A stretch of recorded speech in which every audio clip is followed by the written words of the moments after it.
Les ventes de nouvelles voitures, c'est plus que 2 On est à peu près à 6-7 Oui, puis selon ce à qui on parle, on est à 12 là. Le Québec est en avance avec la Colombie-Britannique au niveau canadien.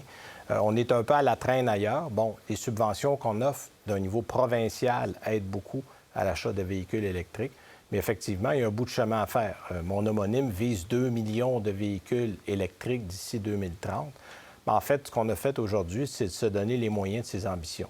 On multiplie par 10 le nombre de bornes qu'il va y avoir parce qu'on considère qu'on va multiplier par 10 le nombre de véhicules qui vont être sur la route. Ça, c'est le nerf de la guerre. Parce que si moi, je veux m'acheter un véhicule électrique, puis je me dis, je m'en vais en Abitibi, puis je peux pas recharger ou je vais peu importe où, là, on va voir le tableau d'ici 2030. 110 000 bornes.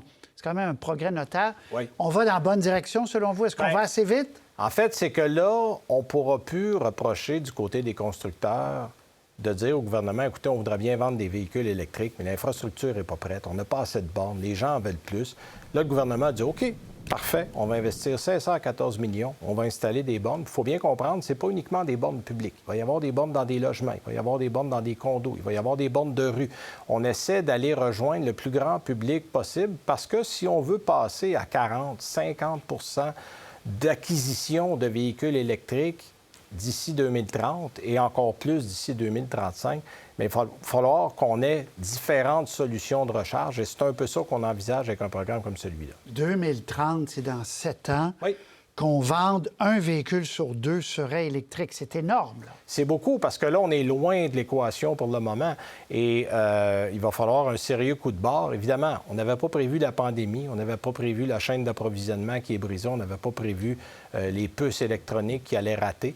Sauf que là, on commence tranquillement du côté des constructeurs à rétablir un peu, à retrouver une normale. On n'est pas à 100 mais ça s'en vient un peu mieux, là. J'imagine qu'on vous pose la question tous les jours. Comment se fait-il qu'il faut attendre encore un an et demi pour recevoir un véhicule électrique? C'est autant un problème d'approvisionnement en matières premières qu'un problème de fabrication. C'est-à-dire qu'il y a plusieurs éléments réunis ensemble. Par exemple, on est au Canada encore un endroit où c'est facile de respecter les critères pour ne pas avoir à payer de crédit carbone. La plupart des compagnies y arrivent facilement, alors que c'est beaucoup plus difficile en Europe. Donc, on va aller porter des voitures du côté de l'Europe pour ne pas être pénalisé. On va faire le Canada une partie des États-Unis en dernier. Ça, c'est On est moins sévère au niveau réglementaire. On est moins sévère. Pour inciter les constructeurs. Exactement. L'autre, c'est l'approvisionnement en matières premières. Parce que là, on annonce plein de projets, des usines, des mines, des transformations, mais ces projets-là n'ont pas encore commencé. Les mines qui produisent présentement en eau sont à 140 150 on déborde de partout. On ne peut pas en faire plus. Donc, il y a des constructeurs qui aimeraient bien produire plus qu'ils font en ce moment, mais physiquement, ce n'est pas possible. Et c'est pour ça qu'il y a encore des listes d'attente sur les modèles populaires. On va faire le tour de certains modèles populaires, puis après, je veux que vous me parliez de la technologie des batteries, parce qu'il y a peut-être d'autres évolutions qui arrivent. Mais absolument. Modèle, bon, là, on est parti du plus cher au plus abordable, mais même le plus abordable reste quand même cher. C'est plus cher, n'est-ce pas encore? Bien, en principe, parce que le coût des batteries est une part importante du prix d'un véhicule électrique et que là, le lithium qui avait baissé pendant un certain nombre d'années, la demande a explosé, fait que le prix est reparti à la hausse. Donc, c'est difficile, avec des batteries lithium-ion, d'arriver avec des prix abordables, disons-le comme ça. Bon, parce que Mercedes, vous nous parlez de la Mercedes EQS.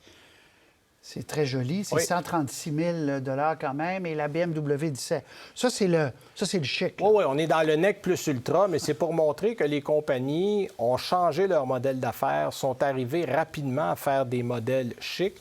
Mercedes a même fait un effort que leur modèle électrique ne ressemble pas à leur modèle à essence pour bien les distinguer. Un peu la même chose du côté de Mercedes, mais là, évidemment, on est entre 135 et 150 000 Ça s'adresse aux gens bien nantis. Hyundai Ioniq 6, oui. Ça, vous les cotez assez bien, en fait, c'est notre voiture de l'année dans l'annuaire de l'automobile. Bon! La moitié des chroniqueurs ont voté ce véhicule-là comme étant leur surprise, leur belle surprise de l'année dans le monde électrique. Et c'est un véhicule qui va extrêmement bien et qui, pour un véhicule électrique, est à un prix réaliste. On parle à peu près de 57 à 60 000 là, selon l'équipement qu'on va mettre. Mais c'est une belle réussite. Autonomie qui va tourner autour de 415-420 km, qui est dans la bonne moyenne. OK, donc ça vous plaît. Kia EV9. Ça, c'est un modèle à venir. En fait, ce qui est intéressant de ce modèle-là, c'est qu'on s'adresse à la famille. Et ça, beaucoup de familles disaient, moi, je veux bien acheter un véhicule électrique, mais j'ai besoin de 3 rangées, j'ai besoin de mettre les enfants dans le véhicule, qu'on soit à l'aise. Bien, voilà un véhicule qui répond à ces demandes-là.